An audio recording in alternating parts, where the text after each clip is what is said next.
Bagong sports bike ni CF Moto, mas mura pa sa NMAX at PCX.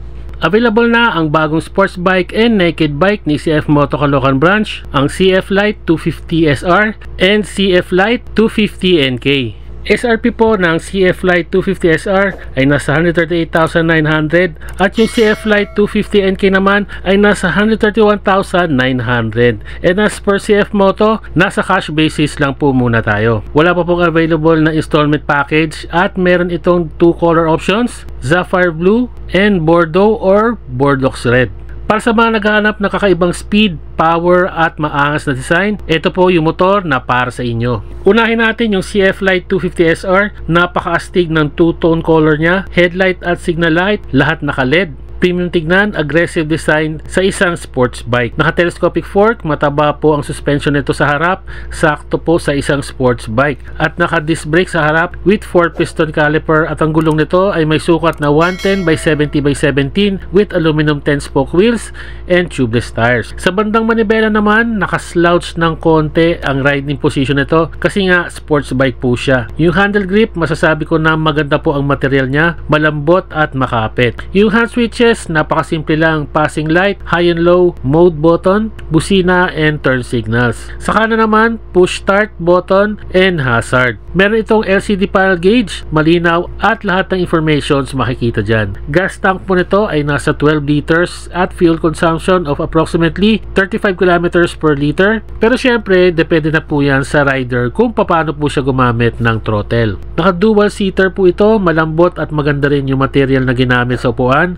Pagdating sa taillight, napaka-astig, napakaganda ng aerodynamics niya, may tunnel sa magkabilang gilid. Hiwalay po yung taillight sa signal light, pero parehas po siyang naka-LED. Sa unang tingin, malapad, malaki kasing tignan yung sports bike, pero user-friendly pa rin po siya para sa mga first time mag-clutch. Nasa 165 kg lang po siya and seat height na 765mm na nasa height ko na 5'6", na surprise po ako at flat-footed pa rin po tayo pagdating sa ground at may ibabalance pa po natin siya ng maigi. Suspension po nito sa likod, naka mid-align monoshock. Yung exhaust pipe po nito nasa ilalim ng belly pan. Yan po yung signature design ng CF Moto pagdating sa mga exhaust pipe. Naka-disc brake po sa likod with single piston caliper at may gulong na 140 by 60 by 17 with aluminum 10-spoke wheels and tubeless tires. Based sa specs ng CF Lite 250 SR and 250 NK is parehas lang po siya ng makina.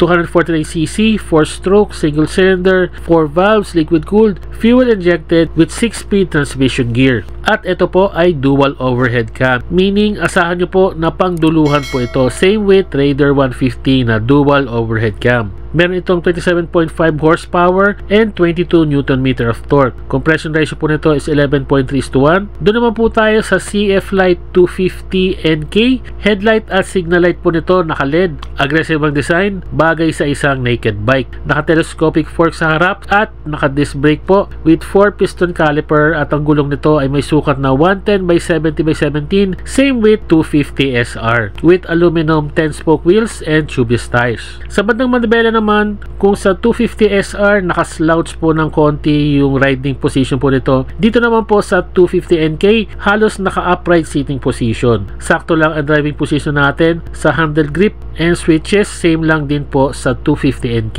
Gas tank po nito ay nasa 12 liters, naka-dual seater, malambot at maganda rin po yung material na ginamit sa upuan. Pagdating sa taillight, napaka-astig, napakaganda ng aerodynamics niya. May tunnel sa magkabilang gilid pero medyo maliit po ng konti yung taillight design at parehas po sila na naka-LED.